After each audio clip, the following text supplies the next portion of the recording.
Hello दोस्तों, मैं doctor Sanju और आज के हमारे इस वीडियो में मैं आपको बताने वाली हूँ कि अगर आपकी प्रेगनेंसी का 7वां महीना चल रहा है तो 7वें महीने के दौरान आपको 2 टेस्ट ज़रूर करवाने चाहिए। इससे क्या होगा, इससे आपके बच्चे की ग्रोथ कैसी हो रही है इस चीज़ के बारे में हमें पता चलता है। और दूसरा, महिलाओं की हेल्थ के बारे में इससे पता चलता है, बच्चे को जो ब्लड सर्कुलेशन हो रहा है या नहीं, उस चीज़ का हमें इस चीज़ से अंदाज़ा मिल जाता है। तो कौन से वो 2 ज़रूरी टेस्ट हैं जो आपको अपने प्रेगनेंसी के 7वें महीने में कराने बहुत ज़्यादा ज़रूरी है, इसी टॉपिक के बारे में आज के हमारे इस वीडियो में हम बात करने वाले हैं। तो देखिए, प्रेगनेंसी का जो 7वां महीना होता है, कई बार लगता है कि सब कुछ सही चल रहा है, हर किसी तरह की कोई हमें दिक्कत नहीं है। तो अक्सर महिलाएं क्या करती हैं, 5वें महीने में अल्ट्रासाउंड करा लेती हैं, लेकिन उसके बाद वो अल्ट्रासाउंड नहीं कराती हैं। तो कई बार प्रेगनेंसी के आखिरी महीनों में कुछ इस तरह की परेशानियां होने लगती हैं जिसका कई बार बाहर से देख के हम अंदाज़ा नहीं लगा सकते हैं, और इस चीज़ का हमारे होने वाले बच्चे की हेल्थ के ऊपर कई बार बहुत ज़्यादा नेगेटिव इफेक्ट पड़ता है। तो इस चीज़ को देखते हुए 7वें महीने के दौरान आपको अपना एक अल्ट्रासाउंड ज़रूर कराना होता है। इस अल्ट्रासाउंड को हम ग्रोथ स्कैन बोलते हैं। इस अल्ट्रासाउंड को कराने से हमें एक तो बच्चा किस तरह से ग्रो कर रहा है, उसकी बच्चेदानी के अंदर ग्रोथ अच्छे से हो रही है या नहीं, इस चीज़ का हमें पता चलता है। बच्चे को जो ब्लड सर्कुलेशन हो रहा है वो अच्छे से हो रहा है या नहीं, यानी कि प्लेसेंटा में किसी तरह की कोई रुकावट तो नहीं है ब्लड सर्कुलेशन में, उस चीज़ का हमें पता चलता है।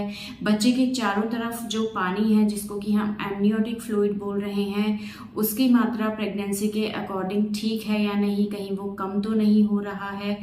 बच्चे का वेट कितना है, ये हमें इस चीज़ से अंदाज़ा लग जाता है। तो ओवरऑल इन सारी चीज़ों को देख के हम बच्चे की हेल्थ को मॉनिटर करने की कोशिश करते हैं कि प्रेगनेंसी के अकॉर्डिंग उसकी ग्रोथ होनी चाहिए, 7वें महीने के हिसाब से वो ठीक हो रही है या नहीं। क्योंकि कई बार क्या होता है, शुरुआत में चीज़ें ठीक होती जाती हैं, लेकिन जैसे जैसे डिलीवरी का टाइम नज़दीक आने लगता है, यानी कि 7वें महीने के बाद से कुछ इस तरह की प्रॉब्लम्स आने लगती है। जैसे कई बार महिलाओं में ब्लड प्रेशर की शिकायत होने लगती है, या कई बार बच्चे के चारों तरफ का जो पानी है वो कम होने लगता है, या जो प्लेसेंटा है उसके अंदर जो ब्लड सर्कुलेशन हो रहा है उसके अंदर रुकावट आने लगती है। और इन सारी चीज़ों का इफेक्ट बच्चे की ग्रोथ के ऊपर पड़ता है।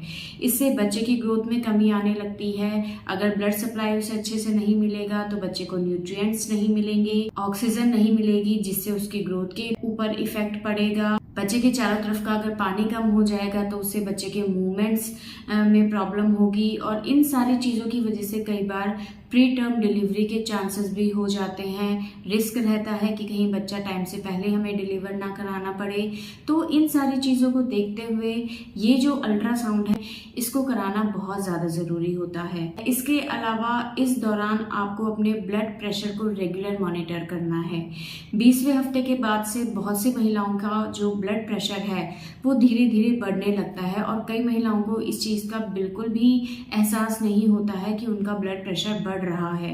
कभी अगर वो डॉक्टर के पास जाती है और वहाँ वो अपना ब्लड प्रेशर चेक कराती हैं तो उन्हें पता चलता है कि उनका ब्लड प्रेशर हाई है, यानी कि बढ़ रहा है। और कई बार अगर इस चीज़ में महिलाएं लापरवाही कर देती हैं तो इससे आपको और आपके होने वाले बच्चे को खतरा रह सकता है। इसलिए 20वें हफ्ते के बाद से हर हफ्ते या हर 15 दिन में आपको अपना ब्लड प्रेशर रेगुलर मॉनिटर करना है। और अगर आपको लगता है कि आपका ब्लड प्रेशर धीरे धीरे बढ़ रहा है तो हर हफ्ते आप इसे कराएं, या हर दिन आप अपने ब्लड प्रेशर को मॉनिटर ज़रूर करें। और ऐसा होने पे आप अपने डॉक्टर से इस बारे में ज़रूर कंसल्ट करें, क्योंकि अगर महिलाओं का इस टाइम ब्लड प्रेशर लगातार बढ़ता रहता है तो ब्लड प्रेशर बढ़ने की वजह से क्या होता है, जो प्लेसेंटा है उसके अंदर जो ब्लड जा रहा है बच्चे की तरफ, उसके अंदर रुकावट आने लगती है। ब्लड वेसल्स के अंदर क्लॉट्स बनने लगते हैं, थक्के बनने लगते हैं, जिससे बच्चे को ब्लड मिलना कम हो जाता है। और अगर ये ब्लड मिलना बिल्कुल कम हो जाए, यानी कि ब्लड सर्कुलेशन बिल्कुल कम हो जाता है, तो इससे बच्चे की ग्रोथ रुक जाती है। और कई बार आपने देखा होगा 9वें महीने के अंदर या कई बार डिलीवरी से पहले बच्चे की पेट के अंदर ही डेथ हो जाती है और बच्चा जो है वो डेड पैदा होता है, यानी कि मरा हुआ पैदा होता है और डॉक्टर हमें बताते हैं कि बच्चा पेट के अंदर ही खत्म हो गया है। तो इसके पीछे कहीं ना कहीं महिलाओं का ब्लड प्रेशर भी रिस्पॉन्सिबल होता है। इसलिए अपने 7वें महीने के दौरान आपको अपना एक अल्ट्रासाउंड ज़रूर कराना है और दूसरा अपने ब्लड प्रेशर को इस महीने से लगातार आपको चेक कराना है। अगर इससे पहले आपने अपना ब्लड प्रेशर चेक नहीं कराया है तो 7वें महीने से हर हफ्ते अपना ब्लड प्रेशर आप ज़रूर चेक कराएं और अगर ये बढ़ रहा है तो आपको हर दूसरे तीसरे दिन या डेली अपना ब्लड प्रेशर ज़रूर चेक कराना है। तो इन दो चीज़ों का आप अपनी प्रेगनेंसी के 7वें महीने में ज़रूर ध्यान रखें, क्योंकि कई बार अगर इन चीज़ों में हम लापरवाही कर जाते हैं तो इसकी वजह से बहुत ज़्यादा गंभीर समस्याएं महिला के लिए हो सकती हैं, उसके होने वाले बच्चे के लिए हो सकती हैं। तो इन सारी चीज़ों को देखते हुए आपको 7वें महीने में इन दो चीज़ों को ज़रूर कराना है, ताकि आप में आपके होने वाले बच्चे में अगर किसी भी तरह की प्रॉब्लम दिखाई देती है तो उसको टाइम रहते मैनेज किया जा सके। अगर बच्चे की ग्रोथ में किसी तरह की प्रॉब्लम आ रही है तो प्रॉपर ट्रीटमेंट से उस चीज़ को ठीक किया जा सके।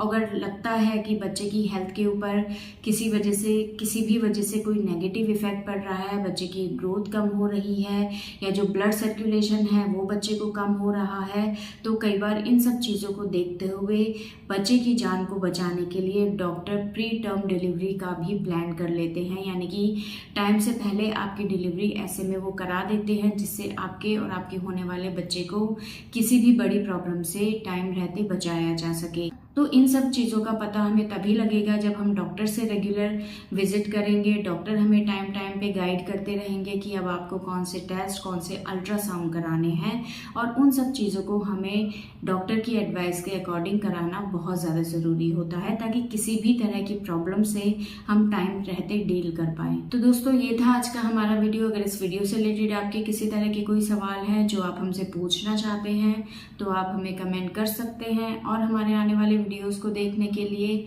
हमारे इस चैनल को सब्सक्राइब ज़रूर करें।